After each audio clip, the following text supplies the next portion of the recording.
Cuando nosotros hablamos de Arroyo de Río, hay que también resaltar a la delegación ecuatoriana defendiendo brillantemente, con sólido argumento jurídico e histórico, el honor y los derechos del territorio nuestro, de nuestro país como tal, denunciando además la forma traicionera como habían sido atacados, pero la artimaña y astucia de los delegados peruanos, imprimiendo una carta pública escrita por el doctor Velasco Ibarra, acusando al gobierno ecuatoriano de ser el agresor, logrando embaucar a los delegados de los países mediadores, entre los cuales tenemos a Argentina, a Brasil, a Chile, Estados Unidos, quienes presionando a los ecuatorianos para que acepten la firma de un nuevo tratado, por medio del cual Ecuador había de ceder, en el nombre de la paz, gran parte de su territorio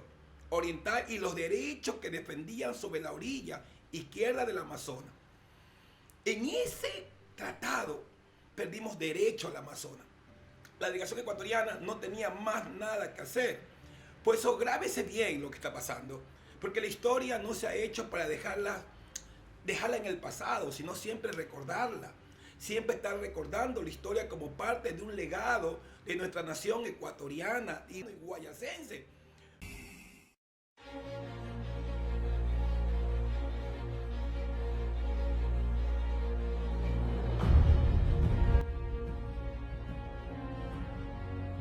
Nuestra delegación rechazó rotundamente dicho documento. Incluso se negó a tratar el asunto mientras el territorio ecuatoriano estuviera invadido por las fuerzas militares peruanas. Pero el canciller de Brasil, señor Osvaldo Arán, señaló a nuestras delegaciones que si Ecuador no aprovechaba la oportunidad de esta reunión en el Río de Janeiro y también los países garantes o mediadores, se retirarían dejando nuestro destino a la suerte de las armas. Fue una presión increíble para Ecuador. Destacando además este canciller, las peticiones de Perú son sin límite. Después de 5 días le invaden. 5 días después estaría en Guayaquil, que es la joya que siempre ha deseado el ministro de Defensa, coronel Carlos Guerrero Ponderosa, distinguido militar ecuatoriano, a quien por su conocimiento y dote de organización que había llamado a dirigir el Departamento de Defensa a raíz del desastre fronterizo, presentó a la Junta Consultiva este 19 de enero de 1942, que debe ser algo que debemos siempre recordar, una exposición en la que alguno de sus partes, él dice, y él afirmaba, y él nos daba unas recomendaciones para este proceso, que Ecuador no estaba a la altura del ejército peruano, que no estaba a la altura de los armamentos peruanos, porque Ecuador, hay que recordar que Ecuador es un país que carecía de armamento, carecía de una fuerza militar, carecía de muchísimas cosas. O sea, era como que íbamos a pelear hipotéticamente, nosotros con piedra y ellos con pistola. Esa era la gran diferencia. Eran más en número, tenían más armamento, tenían mucha operación. Ecuador no lo tenía. O sea, Ecuador simplemente tenía que ceder porque no había otra oportunidad más grande o mejor diseñada para nosotros que el Tratado de Río de Janeiro. Ese tratado iba a marcar un antes y un después. Esa es la única oportunidad que teníamos. ¿Sabe? Ecuador no tiene ejército para la defensa de su soberanía. En avión, 0, en marina 2 camioneros, sin municiones, el presidente Alfaro y el Calderón, la defensa de la costa nula. La fuerza de infantería no puede ser atendida eficazmente por la falta de elementos materiales disponibles. Las municiones en cantidad estrictamente indispensable. Hay que gastar con rigurosidad económica para que no llegue el momento de quedarnos sin nada. En estos datos que dan a la medida de nuestra tristísima realidad militar, tiene la Junta los elementos de juicio para aconsejar al gobierno el arreglo pacífico del problema y la solución por la fuerza. Como soldados estamos obligados a acogernos a la guerra cuando hay posibilidades de triunfar. En caso contrario, es nuestro deber indicar la paz. No podemos atenernos a la eventualidad de impedir y llegara el caso de un desembarco en Guayaquil. Entonces, esas fueron las recomendaciones que se dio. Porque Ecuador era su realidad, era como Ecuador estaba enfrentando su realidad. No tenía, ¿no? Todo un armamento, un arsenal para poder hacer frente al ejército peruano. En pocas palabras, era una derrota inminente. Una de las recomendaciones firmes que dio este hombre y estratega de guerra, si Ecuador estuviera en la condición de hacer la guerra con probabilidades de llegar a la victoria, es claro que no sería otra actitud del Ecuador. Pero en las circunstancias actuales, estamos seguros que no habría ningún militar, ningún soldado que fuese partidario del... Si no llegara a estos días un arreglo con Perú, van a atacar Guayaquil Expresa. Es relativamente fácil realizar la toma de Guayaquil porque no teníamos seguridad, no había armamento, no podíamos resistir el golpe del ejército peruano. Y era la idea o la inquietud de ellos, llegar a Guayaquil y tomar Guayaquil. Estaban en una situación difícil. Ellos tenían que tomar una decisión rápida y oportuna. Pocos días más tarde, el 24 de enero, el general Guerrero presenta al presidente la renuncia de su cargo, exponiendo, entre otras cosas, lo siguiente. Es tan adverso el estado de las cosas como hacer frente al ejército peruano, armando equipos con años de participación y movilizándose casi por completo, y que cuenta para este año con más de 400 millones de sucres exclusivamente para gastos militares. En sí, Ecuador no tenía ningún tipo de oportunidad. Ecuador no tenía ningún tipo de oportunidad de salir airoso en esta batalla. Ecuador tenía una pérdida inminente. Por eso que urgentemente el tratado fue como una salida de escape para lo que le venía a Ecuador, o donde perdió Ecuador mucho, porque siempre Ecuador ha perdido, no es que ha ganado. Pero desde nuestra perspectiva, desde esa perspectiva, de esa época, Ecuador ganó, porque no nos quitaron terrenos, no nos quitaron lo que ellos querían, como Guayaquil y Machala, se dieron. Entonces, para ese entonces y para esa época, ellos lograron lo que pudieron haber logrado de acuerdo a lo que tenían a la mano.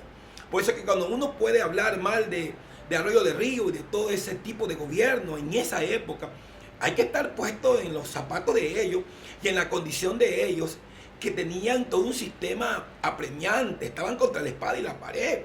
Y la decisión más apropiada era el Tratado de Río de Janeiro. No había otra solución. No existía otra solución. Allí habían países garantes, garantizando la paz de Ecuador. Entonces, yo creo que cuando uno va a la historia, tiene que ser muy frío en leerla, pero también muy frío en reconocer a los que actuaron en ese marco histórico. En consideración a la debilidad militar del Ecuador, a fin de llevar a su existencia, yo sigo opinando que el país debía resolver y sacrificar sus aspiraciones sobre el Marañón. Era una irrealidad, porque la realidad era otra, el proceso era otro.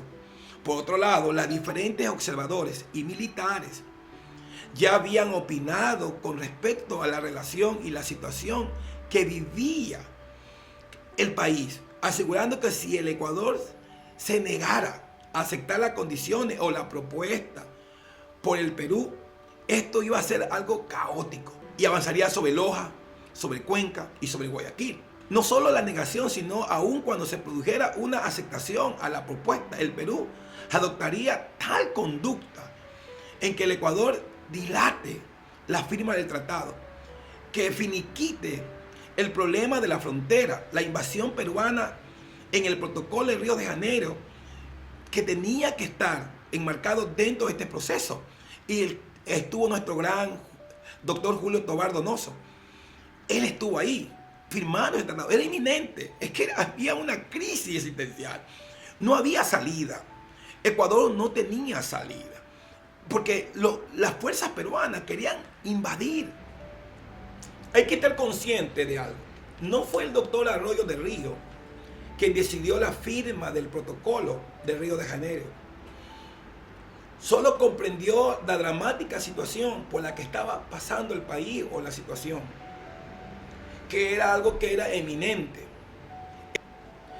Él lo hizo de acuerdo a la recomendación que le dio el ministro de Defensa, que conocía profundamente la realidad militar que estaba pasando Ecuador en esa época dolorosa. Fue solo entonces que, obligado por la presión militar peruana y con la venia de los países garantes, que estaba Argentina, Brasil, Chile y Estados Unidos, que también habían crecido a costa de territorios arrebatados a sus vecinos, en el nombre de la paz continental.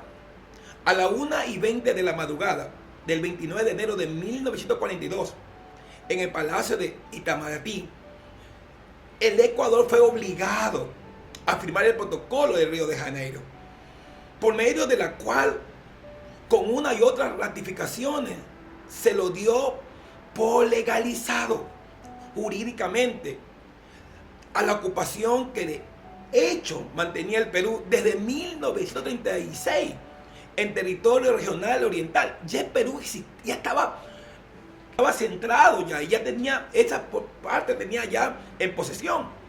Nuestro país perdió 13.480 kilómetros cuadrados de su Amazonía. No lo que se dice, que fueron 600.000 kilómetros. Tantas veces se ha dicho, y mucho menos su derecho sobre aquello. El margen izquierdo del Amazonas, pues esa región estaba en manos de Perú desde muchísimos años.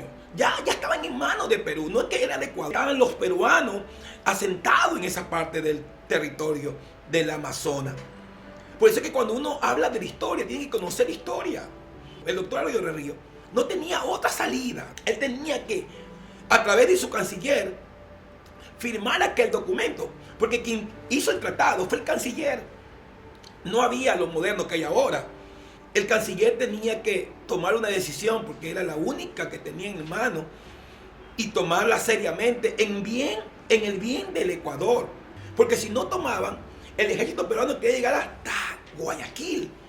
Allá era el fin de ellos. Entonces, Ecuador, un país que no tenía armas, tenía problemas internos, tenía problemas económicos, armamento suficiente para poder estar al frente de una guerra, obligó, bajo la presión de los países garantes, firmar el tratado. No se olvide que la historia hay que siempre recordarla, porque nos ayuda a saber y a entender si alguno de estos héroes nuestros o alguno de nuestros caudillos que estuvieron al frente son villanos o son héroes. Es fácil jugar desde la mentalidad popular, de un sesgo político, pero otra cosa es la historia, bajo la presión que uno debe de ejercer, o ejerce uno desde el cargo o de la posición que uno está. La firma del protocolo de Río de Janeiro es el único documento que desde el nacimiento de la República, que fue en 1830, determina los límites entre Ecuador y Perú. Jamás existió otro documento limítrofe entre las dos naciones, significando un sacrificio muy dramático para nuestro canciller, el doctor Julio Tobar Donoso. Fue algo tremendo y difícil, quien debió tomar en cuestión de horas una decisión determinante e importante, y también creo yo dolorosa en la historia de nuestro país, sin contar ni siquiera con la facilidad para comunicarse con el presidente. No había comunicación, no había lo que hay hoy, una gran tecnología. No podía comunicarse con el presidente de la República, menos con su aprobación, y menos con la firma del mismo, pero comprendiendo el terrible peligro que se cernía sobre nuestra patria, enfrentó con su firma el implacable juicio de la historia, que hasta hoy la historia lo juzga, que no fue otra que determinar por primera vez en la historia los verdaderos límites entre Ecuador y Perú. No se olvide, la historia es linda. Siempre lea su libro de historia y siempre vaya a la historia para tener buenos recuerdos o malos recuerdos, y hablar desde la historia para saber quiénes somos. Un pueblo sin historia no conoce su identidad ni sus raíces. Por eso hay que entender y comprender la historia para saber de dónde vienes y a dónde vas.